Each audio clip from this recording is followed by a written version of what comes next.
गया तो फिर इस जालसू गांव को धिक्कार है। इतना बड़ा गांव है, छोटा नहीं है, रोड से ही शुरू हो जाता है। फिर मैं तो भाई जा करके कहूंगा कि जालसू गांव में लोग कम थे, कुछ लोग और जालसू में जाओ। कथा में इतने आते थे भाई, जब कथा में आएंगे तब तो मैं देखूंगा, ठाकुर जी देखेंगे। इसीलिए तो हमारे मोदी जी लॉकडाउन लगा देते हैं कि कथा में नहीं जाते हो तो घर में घुसे रहो, फिर से लगने वाला है। तो कहने का तात्पर्य है, एक बार सभी जोरदार से जयकारा लगाएंगे। बोलिए राघवेंद्र सरकार की, बोलिए वृंदावन बिहारी लाल की। ज्यादा नहीं चिल्लाना है, क्योंकि अभी घर में बहू से झगड़ा भी करना पड़ सकता है, तो गला बैठ जाएगा तो फिर चिल्लाने में दर्द करेगा। सही है ना? हाँ भाई, मेरा बैठ जाएगा तो मुझे इनसे लड़ना ही नहीं, क्योंकि वो तो लड़ती ही नहीं है। पर आप लोगों को कभी, चलो कोई बात नहीं है। अब आइए चलते हैं श्रीमद् भागवत कथा की ओर। श्री सूत जी महाराज कहते हैं, सौनक जी इस प्रकार कह करके नारद जी के साथ सनकादिक ऋषि भी भागवत की अमृतमयी कथा का पान करने के लिए वहां से तुरंत ही गंगा जी के तट पर आ गए। जिस समय गंगा तट पर पहुंचे उस समय वहां पर भूलोक, देवलोक और ब्रह्मलोक सभी स्थानों में से श्री भागवत की कथा का हल्ला हो रहा था। ये ध्यान देकर के श्रवण करने की बात है कि श्रीमद् भागवत का महात्म क्या होता है कि जिसको श्रवण करने के लिए देवता भी लालायित रहते हैं। हल्ला हो रहा था और जो भगवत कथा के रसिक भगवान विष्णु के भक्त वैष्णव दौड़ दौड़ करके वहां आने लगे। परम वैष्णव महर्षि भृगु, वशिष्ठ, च्यवन, गौतम, मेघातिक, देवल, देवरात, परशुराम, विश्वामित्र जी और शाकल, मार्कंडेय, दत्तात्रेय, योगेश्वर, व्यास और पाराशर आदि प्रधान मुनि जन अपने अपने पुत्र, शिष्य और स्त्रियों के साथ वहां पर आए। वेद वेदांत के उपनिषद, मंत्र तंत्र, 17 पुराण और 6 शास्त्र गंगा जी के तट पर कथामृत का पान करने के लिए मूर्तिमान होकर के विराजे थे। श्रोताओं में सबसे आगे की पंक्ति में वैष्णव, विरक्त, सन्यासी और ब्रह्मचारी, उन सबसे आगे नारद जी विराजे। एक तरफ ऋषि मुनि और एक तरफ देवता तथा दूसरी ओर स्त्रियां सभी ओर से जय जयकार, ओंकार की ध्वनि और तरह तरह के शंखों की बजा करके जय घोष होने लगा। बोला वृंदावन बिहारी लाल की। लोगों ने अबीर, गुलाल, पुष्प आदि, खील आदि की वर्षा की। आकाश में सभी श्रेष्ठ देवता अपने अपने विमानों पर से बैठे हुए सभी भक्तों पर के ऊपर कल्प वृक्ष के पुष्पों की वर्षा करने लगे।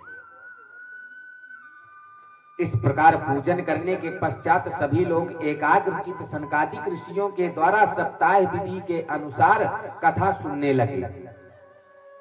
पहले श्रीमद् भागवत की महिमा कहते हैं, फिर श्रीमद् भागवत की कथा सदा सर्वदा सुननी चाहिए।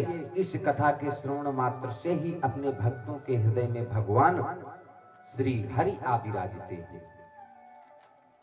इस पुराण में 18,000 श्लोक हैं और 12 स्कंदे हैं। श्री सुखदेव जी और राजा परीक्षित का संवाद है। ऋषियों, आप लोग यह भागवत कथा की ध्यान पूर्वक सुनो। यह जीव तभी तक अज्ञान के वशीभूत इस संसार चक्र में भटकता है जब तक श्री सुख शास्त्र की कथा उसके कान में सुनाई ना दे। अंत काले तू यैनो यूयते सुकृशावाक प्रीत्या तस्य वैकुंठम गोविंदो अपि प्रेक्षते। हेम सिंधु हतु है तो द्वारुणवाय ददाति च कृष्णेन सहसा जुज्जसम पुष्पम लभ्ये धुवम। सनकादिक ऋषि कहते हैं, जो मनुष्य अंत समय में श्री भागवत का वाक्य सुन लेता है उसी जीव पर प्रसन्न होकर के भगवान उसे वैकुंठ धाम दे देते हैं। और जो पुरुष इसे सोने के सिंहासन में विराजमान करके विष्णु भक्त को दान देता है, अवश्य ही भगवान का सायुज्य प्राप्त कर लेता है। संसार में श्रीमद् भागवत की कथा का मिलना ही कठिन है। जब करोड़ों जन्मों का पुण्य उदय होता है तभी इसकी प्राप्ति होती है। जो फल तप योग समाधि से मिलता है वह सर्वांग रूप में सप्ताह श्रवण से सहज में ही प्राप्त हो जाता है। इसकी विशेषता कहां तक वर्णन करूं। यह भागवत सप्ताह तो सभी से बढ़चढ़ कर है। इसके सुनने के लिए भगवान श्री कृष्ण की भक्ति में विश्वास होना चाहिए। इस कलयुग में बहुत दिनों तक चित्त की वृत्ति को वश में न रखना, नियमों का पालन करना, किसी पुण्य कार्य के लिए अधिक दिनों तक दीक्षित रहना बहुत ही कठिन है। इसलिए ऋषियों ने इसे सप्ताह यज्ञ की विधि रख दिया है। क्योंकि श्रीमद् भागवत कथा में बहुत बड़ा नियम बताया गया है। जित आसन जित संगो जित श्वासो जितेंद्रिय। एक आसन पर बैठ करके इस श्रीमद् भागवत कथा का रसास्वादन करना चाहिए, तब इसका फल प्राप्त होता है।